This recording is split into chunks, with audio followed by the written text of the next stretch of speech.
She did what she'd always done. She planted seeds each spring, and then she saved seeds each fall, replanted them the next spring.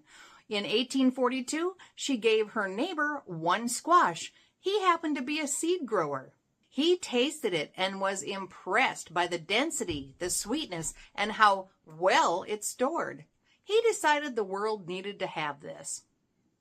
He multiplied it. He named it after her, and it soon became one of the most important 19th century American kitchen garden staples. Elizabeth Hubbard never received 1 penny for her squash, but 200 years later, her name is still on every single Hubbard squash packet sold.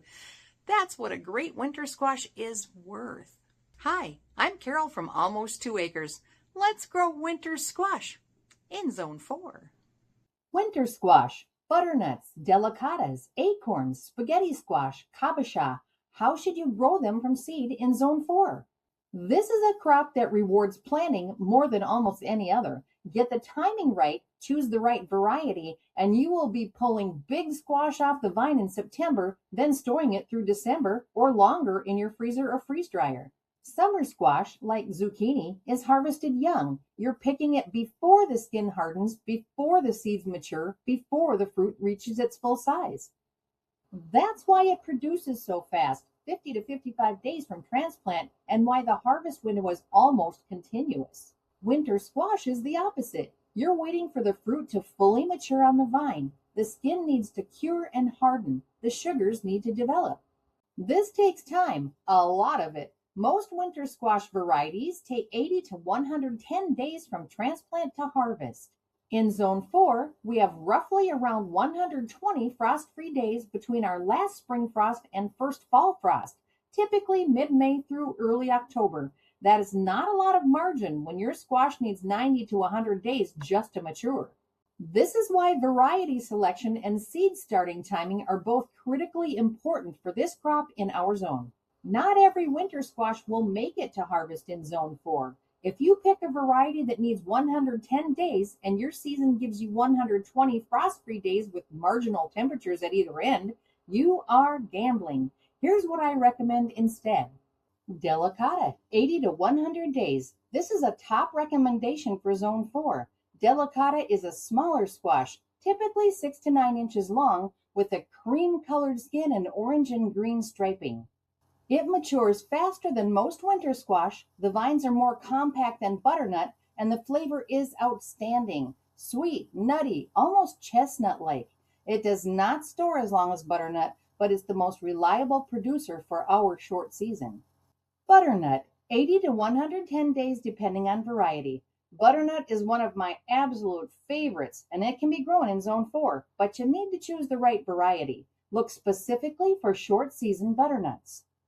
Waltham butternut is a widely available option at around 85 days. Avoid varieties listed as 100 days or more unless you're willing to start early and hope for a warm fall. Acorn, 80 to 90 days. This is another reliable choice for Zone 4. The vines are more compact than butternut, and acorn squash matures in a workable time frame. Table Queen and Tivoli are solid options.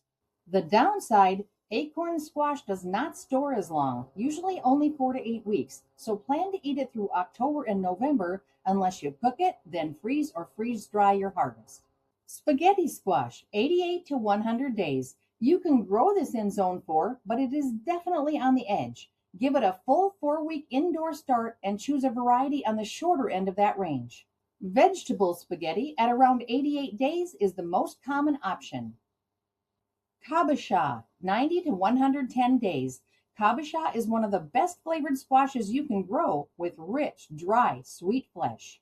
It's harder to pull off in Zone 4, but not impossible with a 4-week indoor start and a favorable fall. If you want to try it, Sweet Mama is one of the earlier maturing varieties. Sunshine is a red-orange kabocha that matures in about 95 days and is a most beautiful squash you can grow. Burgess Buttercup is a classic American kabocha type at 95 to 100 days. I grew up growing and eating buttercup, and it still must be in my garden for that flavor. Autumn Frost Hybrid. I found this squash variety a few years ago. It is 100 to 105 days to harvest, but worth every bit of crossing my fingers hoping it matures. The fruits fill the vine, and the taste of the bright orange flesh is my favorite of all time. See my affiliate links in the description for these seeds as well as other season lengthening garden tools.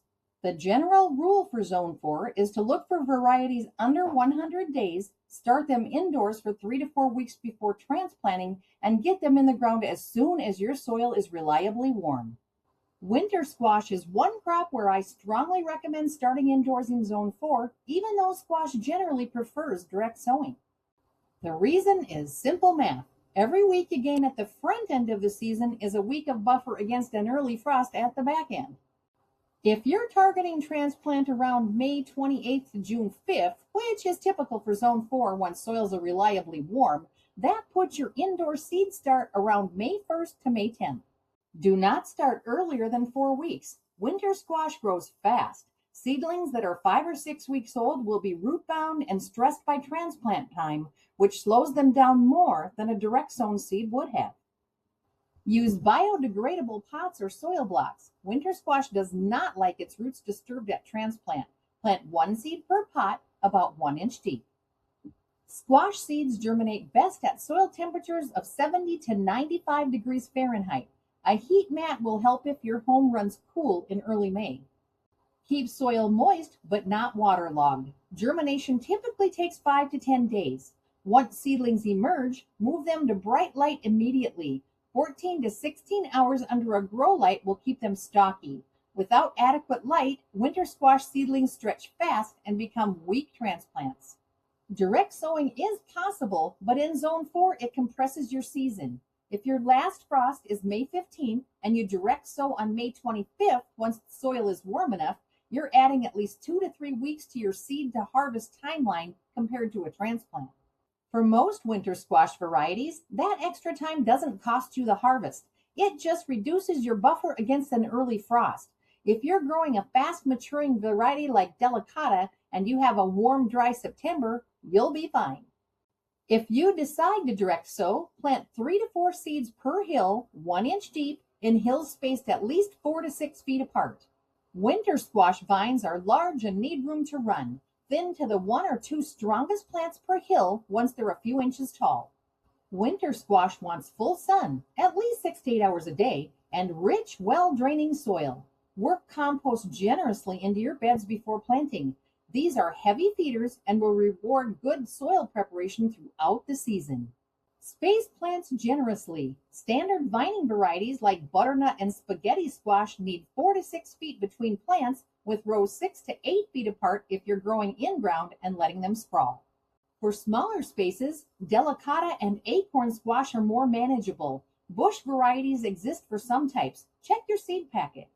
After transplanting, harden off your seedlings properly. A week of gradual outdoor exposure before planting keeps them from sun scald and transplant shock. Once they're in the ground, row cover for the first week or 2 can protect against any lingering cold and help them settle in. One important note, unlike cucumbers and zucchini, winter squash does not need pollinators to set fruit until it starts flowering, which is several weeks after transplant.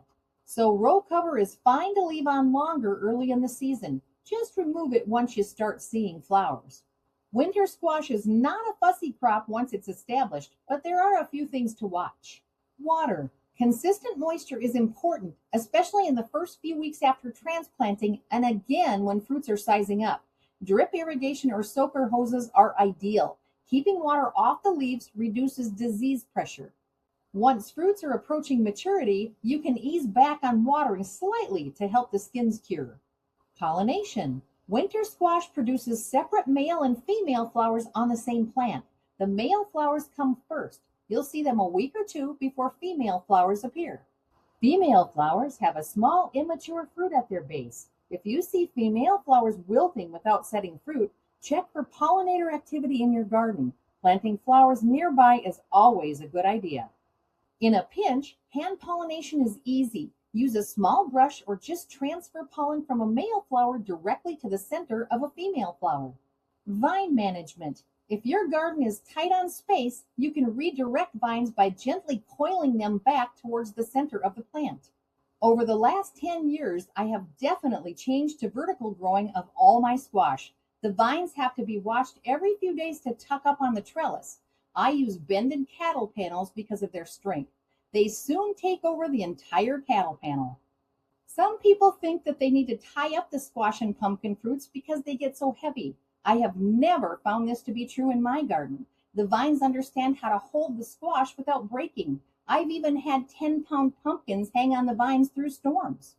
Some gardeners also remove secondary fruit to focus the plant's energy on one or two main squash. This is especially useful late in the season when you want the remaining fruit to mature before frost. Leave your winter squash on the vine as long as possible. The flavor improves as the sugars develop and the skin cures to a harder finish that extends storage life. Watch the local forecast. You want to harvest before the first hard frost, which is 28 degrees Fahrenheit or below. One of the most common questions about winter squash is, how do I know when it's ready? There are a few reliable signs. First, the skin color. Butternut should be uniformly tan with no green. Delicata should have fully developed orange striping. Acorn skin will turn deep green or orange green, and the part touching the ground should have turned orange. Second, the skin test. Press your fingernail into the skin. If it resists without leaving a mark, the squash is mature. If it punctures easily, give it more time. Third, the stem. A mature winter squash will have a stem that is dry, corky, and beginning to shrivel. A green soft stem means the fruit isn't done. When you harvest, always cut the stem. Don't snap or twist it. Leave 2 to 3 inches of stem attached. Stems that are broken off shorten storage life quite a bit. Here's where winter squash really earns its name. Properly cured and stored, butternut squash will last 3 to 6 months. Acorn is shorter, 4 to 8 weeks. Delicata typically lasts 2 to 3 months. After harvest, cure your squash at room temperature, around 80 to 85 degrees Fahrenheit, for 10 to 14 days. This hardens the skin and seals any minor wounds from harvest. After curing, move them to a cool, dry location. 50 to 60 degrees Fahrenheit is ideal. A basement shelf, a cool pantry, or even a spare closet works well. Do not refrigerate uncured winter squash. The cold breaks down the flesh. And store them in a single layer so they're not touching. Contact between squash accelerates rot. There is an affiliate link in the description for my Harvest Right freeze dryer. This is one of the most important garden produce savers I have ever purchased. After owning it almost 2 years, I can tell you that I don't want to have a large garden harvest or find great bulk food deals without having it. Such long storage options for this single person is the biggest reason I love it. Winter squash is a fun crop you can grow from seed. Not actually just because it's easy, but because it requires patience. You start a seed in early May, you transplant it into a warm soil in June, and then you wait while something remarkable happens underground and on the vine. In September, you carry a 10-pound butternut into your kitchen and get to dine on it during the midwinter blahs time. Next up in my series is another kind of squash, pumpkins. I think it's worthy of its own video because America absolutely loves their pumpkins. I'll see you soon. Until next time, let's get growing.